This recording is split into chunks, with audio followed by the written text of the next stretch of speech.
Quest explores various pathways through which you can connect with the infinite wisdom of the universe and apply it to personal, professional, and spiritual growth. This program, featuring accomplished practitioners, educators, and authors, is provided by Infinity Foundation, an innovative center for holistic studies and research. We invite you to share this journey with us.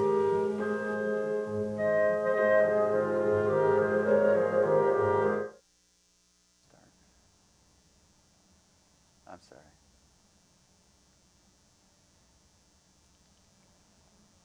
Hello, welcome to Inner Quest. My name is Jay Stone, your host for today, and our guest is Lisa DeMars. Welcome, Lisa. Hi, Jay. Thanks for having me. Well, looking forward to our interview. Lisa has a passion for the holistic, transformative nature of constellation work. She developed dynamic constellations to go beyond family of origin issues.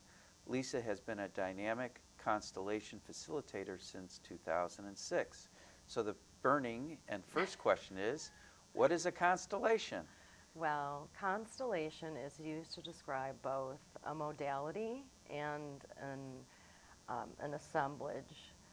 And the modality of dynamic constellations is basically a method of active, intentional, complex problem resolution and transformation of any hurt from those unresolved issues. But we also use the definition of assemblage because we're assembling a group of people or objects in the modality. Okay. It doesn't have anything to do with stars. Okay. And so, and people come to you, you're a private counselor, and yes. you teach constellation work? I'm not a teacher. I basically practice, and I just do private, individual dynamic constellations. Okay. So, or groups. How would you, incorporate or do constellation work in the context of your sessions?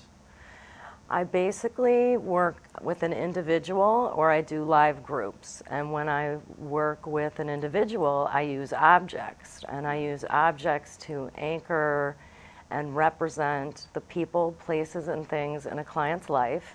And I lay them out like a schematic. Mm-hmm. And then I get the client to focus on one element at a time. Mm-hmm. And we basically break down a problem that way. And then we try to heal any hurt. Okay, so can you give an example of a client who, and so the client gets to choose the objects?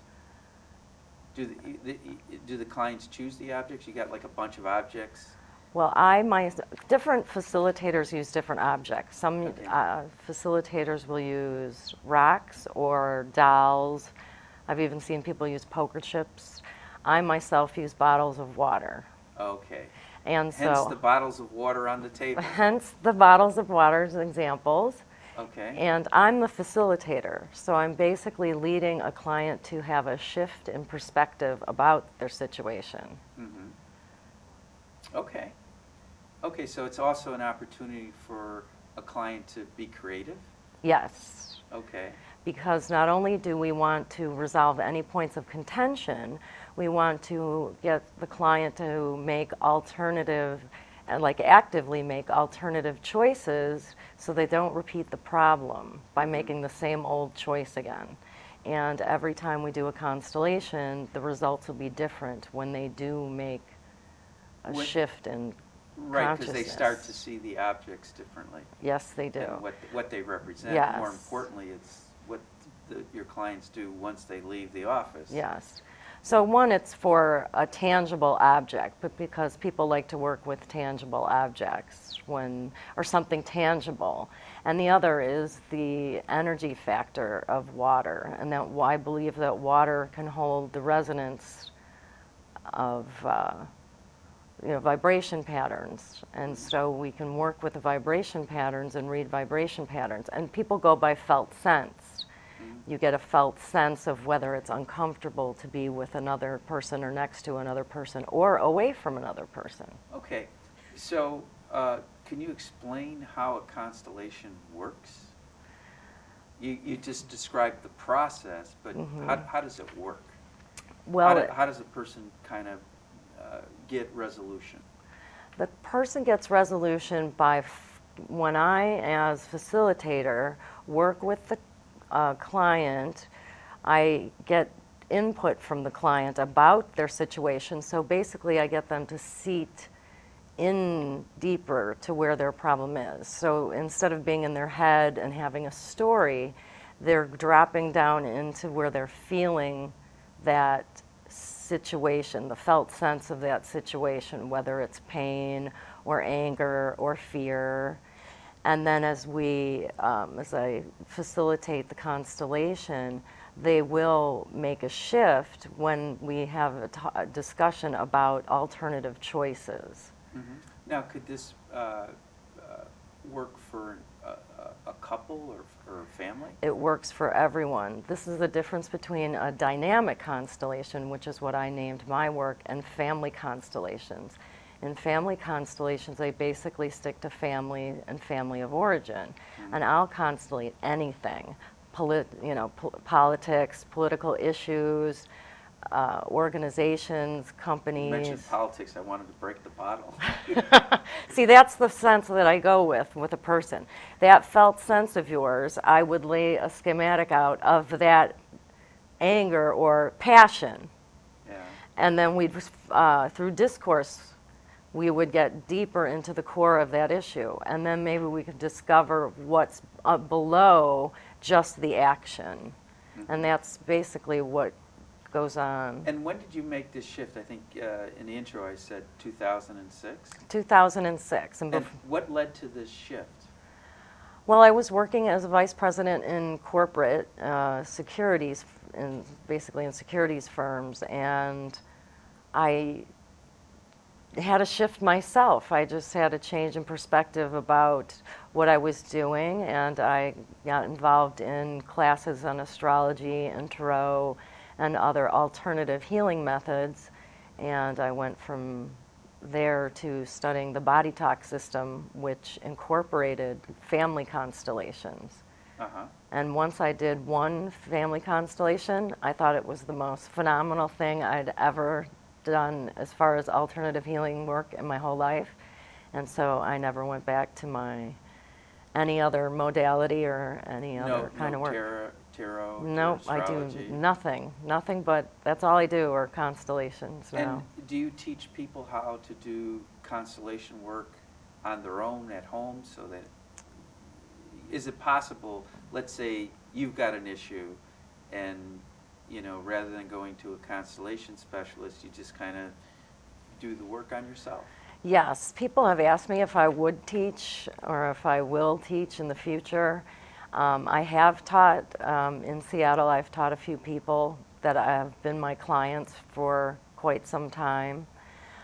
But people can only go to a certain level, and it helps to have a facilitator when you want to drop below that level. So yes, I can teach someone how to facilitate a constellation for themselves, but when they want to go deeper, they can always come to me. And when you say deeper, going deeper into the unconscious? Deeper into the cause of contention, and basically that's what I'm getting to in a constellation. Any point of contention where things are in disharmony. We want to go from disharmony to neutral or harmony and then make an improvement. Mm-hmm. And could you say somebody has a physical ailment, which one of the psychological defenses is somatization, where the body holds on to whatever it is that's bothering us. Absolutely. So we can talk about our physical ailment, but not really talk about what's really bothering us. Absolutely. Yeah, so could you work with physical ailments? As long as it's a contention, I guess. I do. Just like stress leads to an ulcer, when people are under distress, I always claim that, I'm not a doctor, but when they are so stressed out over the same issue over and over and over, or for a lengthy period of time, there will be... Eventually we cave to the stress. Exactly. Put our minds and body under stress long enough, and and severe enough. It'll present in the body. Yeah, and usually it's kind of a small wake-up call, and then the more stress we put ourselves on, the longer stress, the bigger the wake-up call. Yeah. Going, do something different, think differently, act differently. But when they are under this point, when they're locked in, when it's no longer a phase, when it's anger or complacency isn't a phase and it becomes a state of being, they need assistance with shifting their perspective or shifting their consciousness. And that's when, as a Constellation facilitator, I can help. But don't you think as healthy, maturing individuals, we should have a shift in consciousness and perspective regularly? Yes. Actually, I do. Yeah. Yeah. I do. I really do. Because that's how you evolve on a daily basis. And I mean, I think that's one of the reasons why we're here. Yeah. But we can't always wait for external triggers. Mm-hmm. We need to take active, intentional participation in that. I agree. Yeah, and definitely. I think we should be working on ourselves every day. Yeah, it would be great if more people did. I think the world would be in a completely different place. Well, I think I've been involved with Infinity from the start, and I've gotten to see Infinity grow with teachers, with different modalities such as yours, and so I'm hopeful. It's a matter of perspective. Things are becoming mainstream that never were, like Reiki. Like suddenly it's become Healing touch, therapeutic touch. Yeah, in a broader mainstream track. So I'm hopeful too. Good. Well, it's funny if you would go back to some of the corporate people that you worked with, and see how you've evolved and changed over the years, and see if they've had a change in themselves. Or I did tarot with the office manager at one of my places, so you never really know where they are. I believe that sometimes people use their highest intuitive ability within their job, but they don't do it to know thyself. I would agree, yeah. I find realtors are very intuitive because they're always reading people to do their job. Yeah. People, the minute they meet you, or even on the phone. They're reading you. Yeah. Yes, but they're not necessarily doing that for self-evolution, Right, right. They're outward focused, and they want the cash. So what is a Constellation facilitator? How would you define that? So basically, I'm someone who is helping a person or a group of people define their objectives and reach those objectives, but without any what I would call any counsel, or without any So you're working with your clients' belief systems, with the clients, within the client's framework. Right. So I'm not putting out my opinion about their situation. I'm not like a coach. I'm not telling them what to do. I'm doing it without any therapeutic element, without counsel. I'm just attempting to lead them to a shift in perspective and a shift in consciousness. So I don't want to tell them what to do, because I'm not a counselor, I'm not a coach, and I'm definitely not a therapist. Mm-hmm. But you're a facilitator. I'm just facilitating, so I'm leading them to the shift without giving them any of my opinions. Okay. And so what is it you do as a facilitator? How do you help your clients get the shift? Do you ask them questions? Through discourse with the client, I'll use the objects, or when I do live people, through their own felt sense. Through the discourse with the client will get them to go deeper within themselves, and that's what's most important. So, like we just talked about, people aren't really having their own know thyself experiences. I'm trying to get a person to do this. So basically, getting them to go deeper within themselves. And how many sessions, I know it probably varies from client to client, but how many sessions would the clients come to you for? It's different. I've had clients who are developing businesses, and they would come to me for repeatedly for several months. Sometimes those are the clients that want to learn how to do it themselves and can do it to a certain level and do it themselves. So sometimes a person will come to me for 15 minutes and shift something and they're done. And I've had other clients who come 5 times or more. And why the difference in shift? Why is one client a shift in 15 minutes? And how long's your typical session? About an hour, half hour. Okay. And why a shift in 15 minutes and then one taking 2.5 to 5 hours? Well, it depends on the person and it depends on the complexity of the problem. When you're trying to change your entire life, like one time I had a client, she wanted her whole life to change. She didn't have a job, wasn't in a relationship, she was unhappy, which is a condition that somebody doesn't want to stay in. And I did a live group constellation with her and 16 people and 4 horses.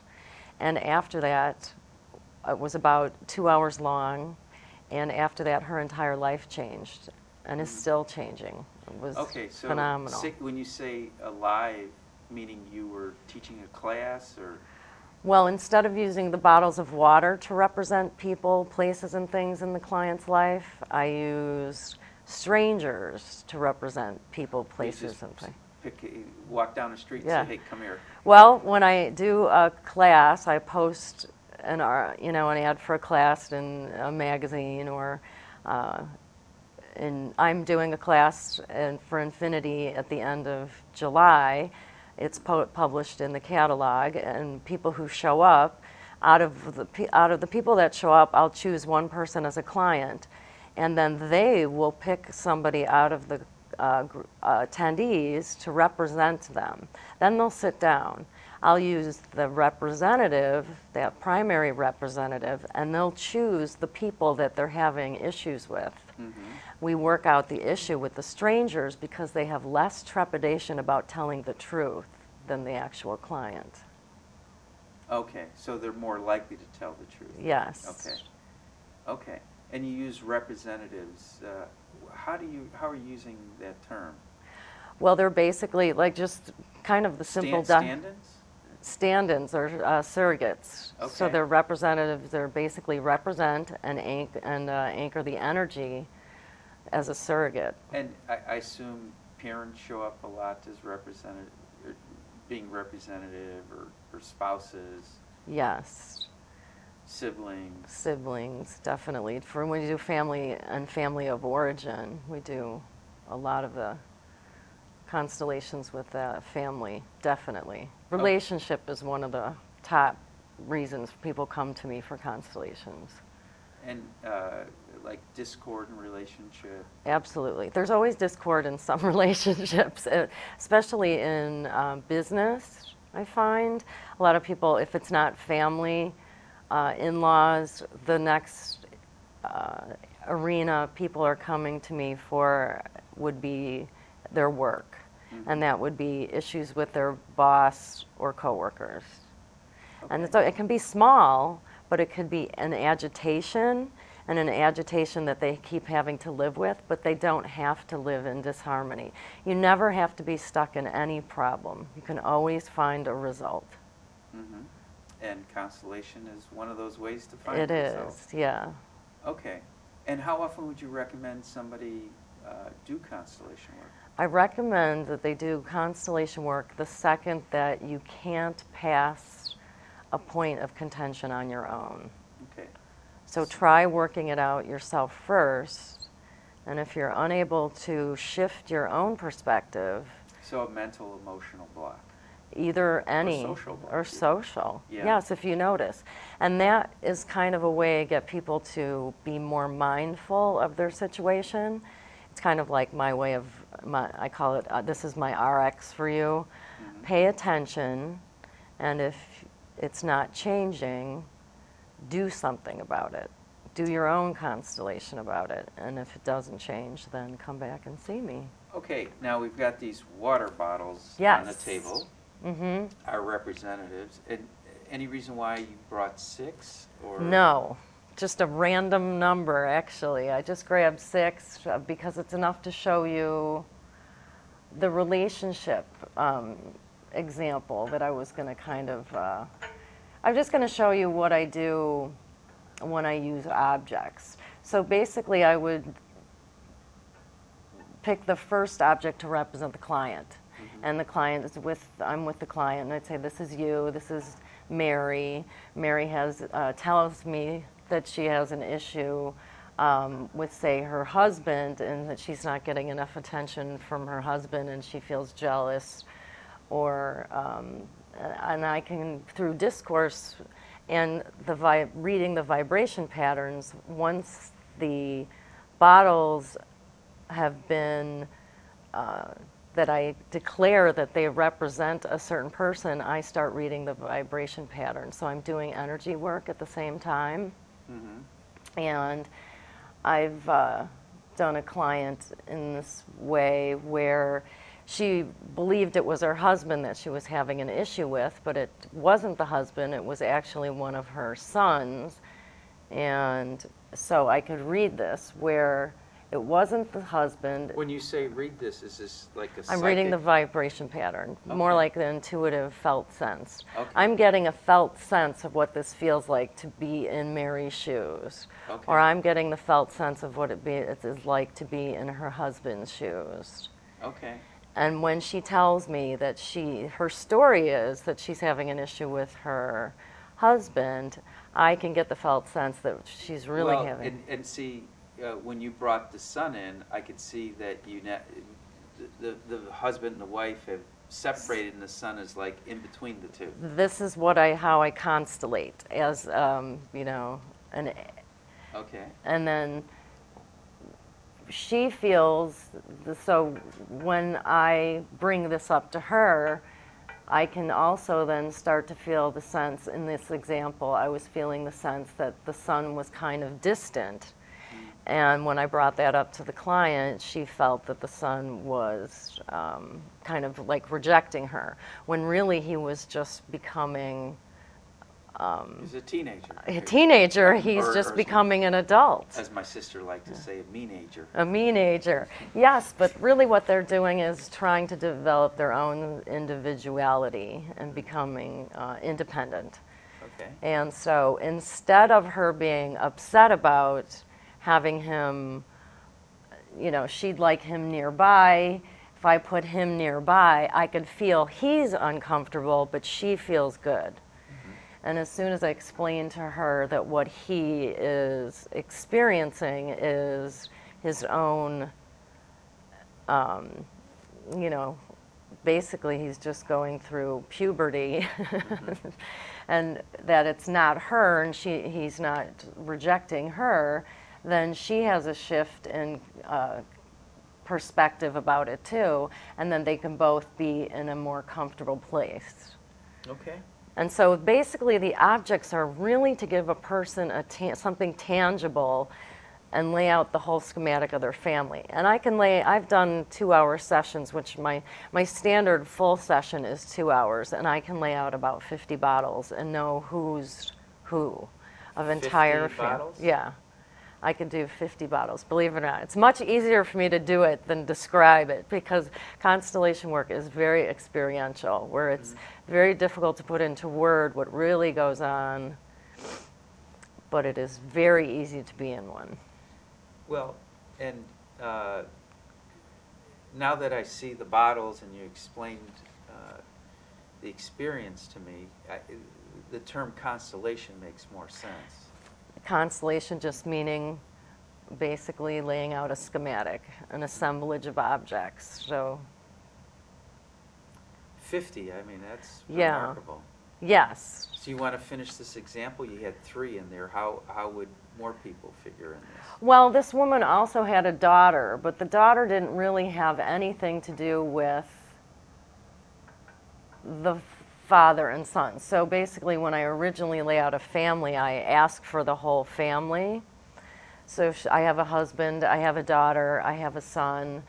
I have issues with my husband, but I get when I put the water bottles together that there's not really the issue with the husband. The issue was with the son, but this doesn't have anything to do with, like, the daughter didn't really play a role. But if the woman also had gone further in the session, we could look at where her issue comes from like her parents, and look at family of origin from her, what got passed on down. And that goes into like issues of epigenetics, where they believe that the energetic atmosphere can switch on the your DNA. Kind of like you can change eye color, you can change hair curl. Like M field, morphogenetic fields. The morphogenetic field will change the switches of your DNA. And so that kind of energy work. Out of the work of Rupert Sheldrake, who's an award-winning biologist. Right. Yeah. Okay. And that in epigenetics, which is that combination of the energy and the gene aspect. Earlier you said that you could use anything to create the constellation. Absolutely. What attracted you to water? Well, partly the fact that water can take on and hold the resonance, and then I can actually read the energy patterns or the vibration patterns of water. And have you ever heard of Dr. Emoto, who's done studies on the electron microscope? Yeah. In Japan? And he believes how the water will change shape, and I believe that too. So I'm using the bottles of water because I believe that in this universe, if those ideas are in fact true, then using it to help solve an issue will get further along. We're 2/3 water. So is the planet, right? Life begins in the water. In water. And when we look for life on other planets, they look for water. Yeah. Can you elaborate on what you mean by felt sense? So basically for me, my felt senses, I'm using all of my senses. Seeing, hearing, touch, the nerves, we have millions of nerve endings. And I'm allowing that to culminate, and then it comes to mind, and then I'm articulating something. And usually when I'm working with a client, I'm trying to get them to focus on one element at a time so that they too are doing this. And then we become in resonance. And then they're actually getting a lot more out of the constellation. So instead of two felt senses, it becomes one felt. There's a union, a bond. I'm a witness to their actual core issue if we get there. And they'll feel it, and I'll feel it. I've got to wrap it up. For more information about Lisa DeMars, Infinity Foundation, Inner Quest talk show, stay tuned to the credits at the end. Until next time, wish you good health, good fortune, good spirits. Thank you. Thank you, Jay. So much, Lisa.